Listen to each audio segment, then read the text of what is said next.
पाकिस्तान में यूं लगता है कि अवाम की तौहीन नहीं होती, बाकी हर जगह हर शख्स की तौहीन हो जाती है। और स्पेशली हमारे जो चीफ इलेक्शन कमिश्नर साहब हैं वो तौहीन के ऊपर बहुत ही सेंसिटिव हैं और बड़ी उनको दुख होता है कि उनकी तौहीन कैसे की जाए। देखिए, इज़्ज़त ज़बरदस्ती नहीं कराई जा सकती, डंडे के ऊपर इज़्ज़त नहीं कराई जा सकती। इज़्ज़त कराने के लिए आपको अपना कंडक्ट बेहतर करना पड़ता है, अपने काम बेहतर करने पड़ते हैं।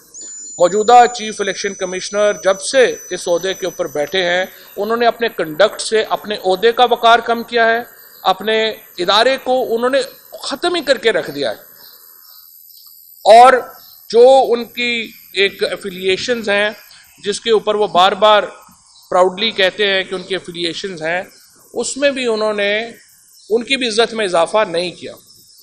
ओवरसीज़ पाकिस्तानीज़ अगर आज वोट के हक़ से महरूम हैं तो उसकी ज़िम्मेदार सिर्फ एक शख्स है जिसका नाम जो चीफ इलेक्शन कमिश्नर पाकिस्तान है। 1 करोड़ जो ओवरसीज़ पाकिस्तानी है आज वोट के हक़ से महरूम है चीफ इलेक्शन कमिश्नर के रवैये की वजह से। आज पाकिस्तान के अंदर शफाफ इलेक्शंस के राह में सबसे बड़ी रुकावट अगर कोई है वो चीफ इलेक्शन कमिश्नर की ज़ात है। और अब जो उन्हीं के महकमे के लोगों के ज़रिए जो चीज़ें अब बाहर आई